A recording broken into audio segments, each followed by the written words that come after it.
Hey, and welcome to Fay at 5. I'm LaTangela Fay, your hostess, and of course, it always does my heart well to have those in the hot seat and on the tan line that's doing wonderful things in the community and making us look better around the globe.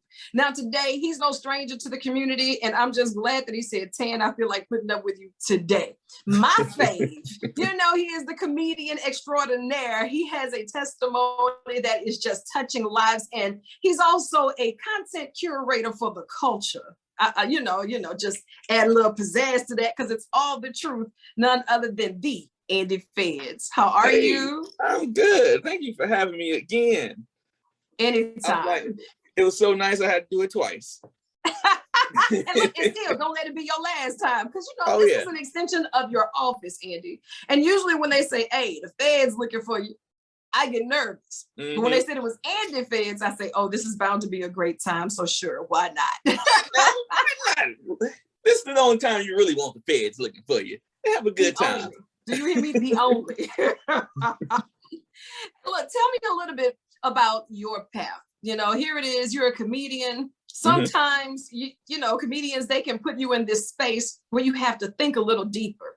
And you do that on a whole nother level. So tell me a little bit about how it is you knew you wanted to become a comedian with a purpose that has driven so many to say, we need to talk about this. Okay, so to introduce people to myself, I'm Andy Feds. I was born HIV positive. That's just put it simple as that. Got it from my mom, who got it from a partner. And, my mom passed away from AIDS, and I just knew that there was a reason why I lost my mom at a young age. I just never knew it until I got into comedy at 20 or 19 years old, actually. And then there was a little message, that I heard in my ear, and I'm a spiritual person.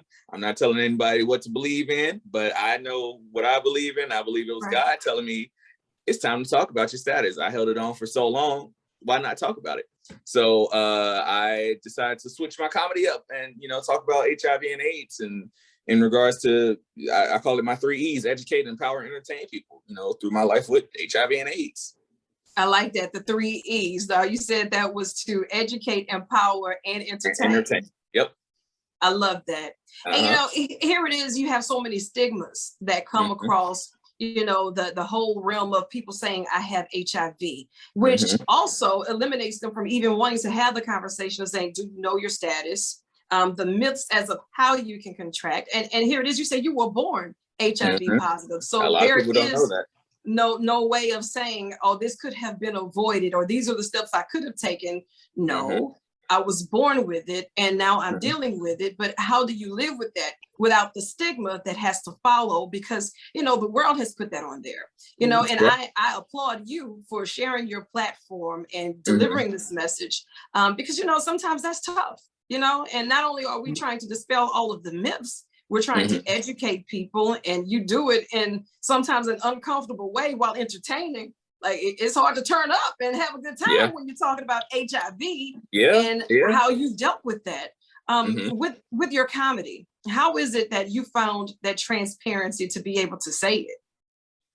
It wasn't easy.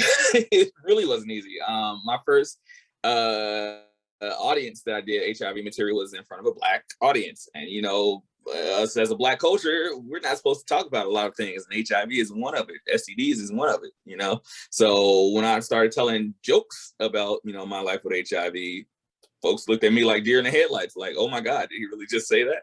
Right. And it took some getting used to. It took a lot of rewriting, a lot of alterations to say, all right, how can I not only get my message across, but also tell people it's okay to laugh. I'm laughing at myself. I'm giving you the invitation to laugh at myself as well. My life with HIV, Yeah. And I know that you've opened up this platform to speak on it. And not only have you done so locally, but you've done so nationally. And you've been teaming up with a lot of organizations to have faces and representations, because we understand that representation matters. For those who may have been born with it, or those who may have tested and now live with the status, how is it that you find the right connections in order to say that this is a good fit for me? Because sometimes people have organizations and everyone has a motive, but how do you find that platform that fits best for you and even the tribe that you're trying to cultivate?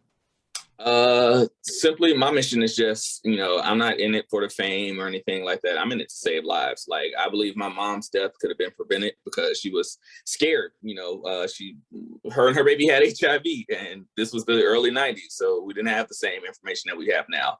So if, Right. I believe that if she knew that, you could live happily with HIV and healthily with HIV, then she'll still be here. So whenever I'm working with organizations, I need to know that you guys believe in the same thing. How can we save the lives? How can we not just make it about money? How can we tell people it's okay? You have HIV, it's going to be okay. Yeah. And that's tough. But here it is with so many different things going on. And we're going to talk about it because life has been different. The world is now learning how to deal with a pandemic. It's an ongoing situation for the past umpteenth months. And here it is not going anyway. We're in another surge. And, with HIV and STDs here in Louisiana, for sure, I know that our rates have been through the roof year after year after year. And now, that you have the nation in a crisis, you can only expect those type of issues to escalate. And if the conversations are being shunned, if no one's talking about it, if we're left in the wilderness, or, where do we go from here? In the world of education, in the world of entertainment, do you feel that these entertainers have a responsibility to share the message? Now I'm gonna give you about 30 seconds or less to think on that, because we got to pay some bills. Do, do, do, do, do, do. Put on your thinking cap, because these are questions that need answers. And of course, I want you to join the conversation as well. So be sure to hit us up on the Twitter alert at LaTangela Fay. And of course, all of my links are posted at fayat5.com. Today, it does my heart well to have my fam on the 10 line. He's my fave, and it's not by default. No. We got to get into that as well. Wait. wait, You keep it locked right when there you go. One hand. There you go. All right. You keep it locked right when you have it. It's Fan 5.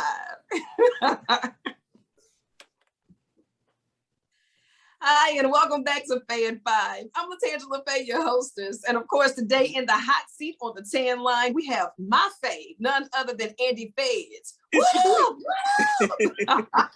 Now listen, I had to break out the disco ball, not once, but twice. So please be nice. Andy Feds, one of the comedians that has used his platform across the globe to talk about his passion, his purpose, and even the test that has now become his testimony, being born with HIV.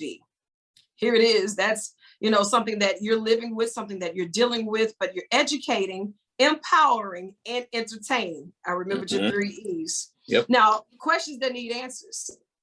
Do you feel that now with all of these entertainers and their platforms and the masses that they reach, that there's some type of a responsibility on their part to entertain, educate, and empower on messages such as these?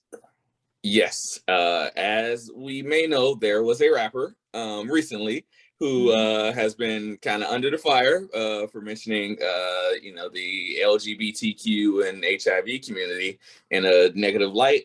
And he made an apology. And I've been kind of don't know where I stand with that apology, because, this is a rapper that has millions of followers, if not tens of millions of followers. So just making a statement, negatively affecting HIV and spreading more stigmas, I believe it sends us back, 40 years. So, I believe that when you're in a higher platform where you got millions of followers, people are going to believe everything that you say, everything that you do. So you have to be very careful with that power that you have, because, you're influencing a lot of people. Absolutely. And even saying that it was so desensitized with how it was said and what was said, instead of saying, know your status. Do you know your status? Go get tested, do the research, or giving out a website that could have led someone to information. You're not thinking about that microphone and the power on the other end of it, and that's why I really do my best to utilize my platforms in a positive way. I want everyone to feel warm, welcome, invited, and in a space to where we can just be transparent enough to speak our truth, speak our purpose and lead our passion, because a lot of people are just having these one-sided conversations. And you hear that all the time with the news. You're seeing it in the media because everybody's a reporter now. Everybody got a camera. Everybody has, some sort of influence on someone. And if we're not holding each other accountable, no one's going to be responsible with their platforms because we've lowered our level of expectancies out of people. Definitely. So that's why trash keep rising to the top, because everybody's okay with trash just doing trashy things. Like, at what point do you say that's a no-go? I'm tired of it and we need to do something different.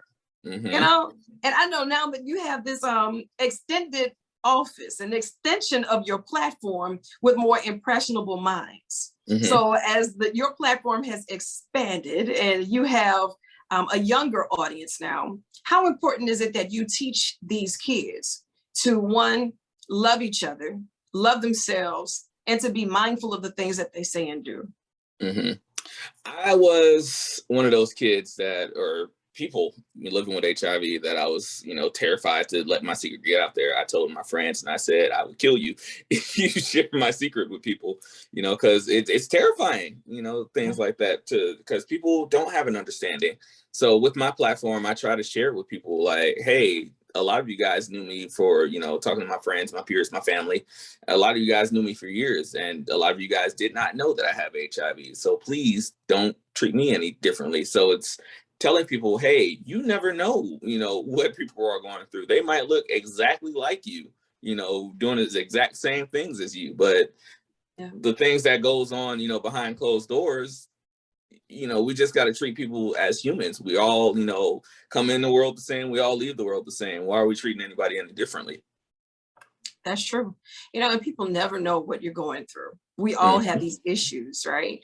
We all have these obstacles that we have to overcome. And you never know. It's like the words you say can either pull someone off the bridge, or it could be that sentence that pushed them over.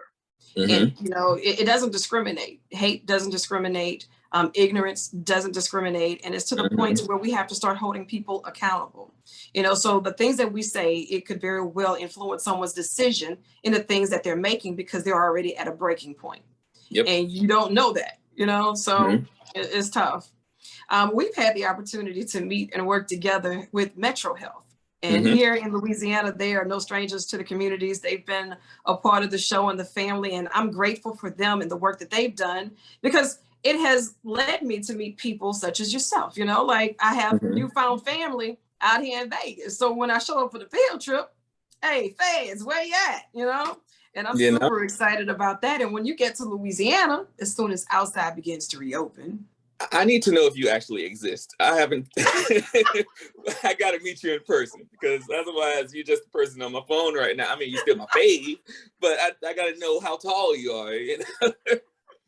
I'm really self-conscious. I'm really here in the boot, and I'll be here with some crawfish, beignets, and maybe even a snowball when you get here. I promise. I'm down for it. What's next for Andy Feds? I got a lot of interesting products or ideas coming up. I will reach my 10-year anniversary next March, and I got a lot of things. 10-year comedy anniversary. So I'm trying to do a nationwide tour next year, as well as other big things that I can't really say too much about, but just be on the lookout.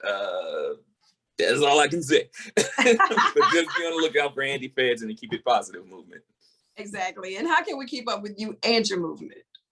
Easily. AndyFedsComedy.com. Also on all social media at Andy Feds Comedy. Absolutely. And this is an extension of your office. So as you have things going on, that means we have things going on. I'm showing up and I'm showing out. I want you to hug the family for me. And I'm going to get you back in the hot seat and on the 10 line real soon. Most definitely. I'm always down for it. Now listen, I want you to get up, get out, enjoy the rest of your day, chase the sun or let the sun chase you. But either way, get after it. I love you, and there's absolutely nothing you can do about it.